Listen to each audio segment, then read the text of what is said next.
Alright everybody, it's time for a worst movies of 2014 list. Now before I start, I'd like to say, number one, Frankenstein is not really that bad. And number two, that these are just my personal feelings on these movies. I'm not some kind of final authority on whether a movie is good or bad. And if you like any of these, that's cool. You can. You don't need to kill me or anything. Alright, here we go. Number 10. The Hobbit, The Battle of the Five Armies. Whoa, hold on there. Don't you remember what I said in the beginning?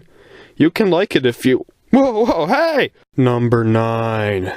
Not safe for work.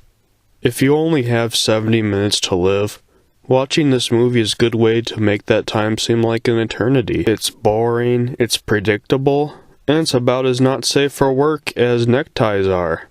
There's more violence in your average Woody Allen movie than there is in this. Number 8. A Good Man. This movie is classic Steven Seagal. Unoriginal plot about protecting a young woman from foreign thugs? Check. Mumbled incomprehensible dialogue? Check.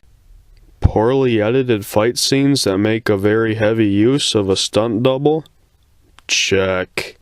While it's not the worst movie Steven Seagal has made lately, it's still a big, fat waste of time. By the way, this awesome explosion in the poster?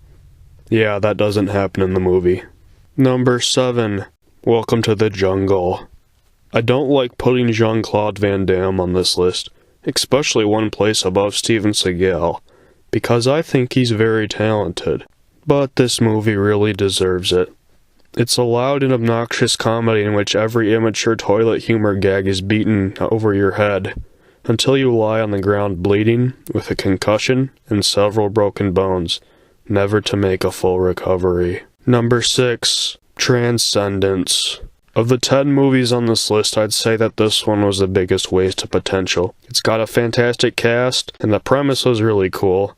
Sadly, the result was one of the most boring and forgettable movie experiences of the year, with the very worst performance of Johnny Depp's career.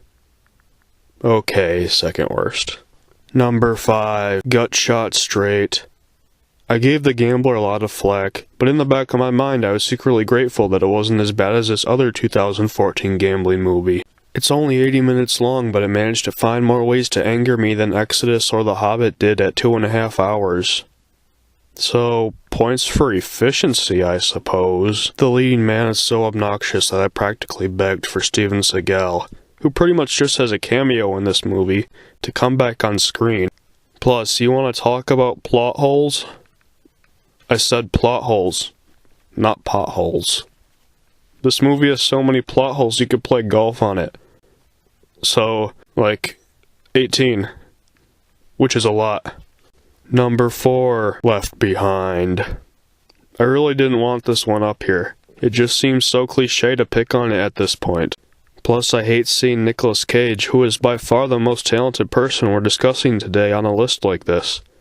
Sadly, I can't leave it out because it is really, truly terrible. The non-Nicolas Cage acting is straight out of a high school play. The special effects look like they belong in a direct-to-DVD movie. And the movie Oasis actually quite cool premise on a boring story about a guy landing a plane. Please, Nicolas Cage, pick some better movies. Number 3. Reclaim. I was expecting to see some more John Cusack on this list, but his other movies seem to have just barely missed the cut. Anyway, like Cage and Van Damme, Cusack is an actor that I really like, but he needs to stop taking roles in these horrible movies. Reclaim is boring, boring, boring. There is nothing to like about it. It might be the most generic movie ever made. Number 2. No Good Deed.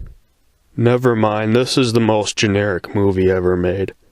Wow, No Good Deed is terrible. But I already talked about it extensively in my review, so you can just watch that. Number 1, Way of the Wicked.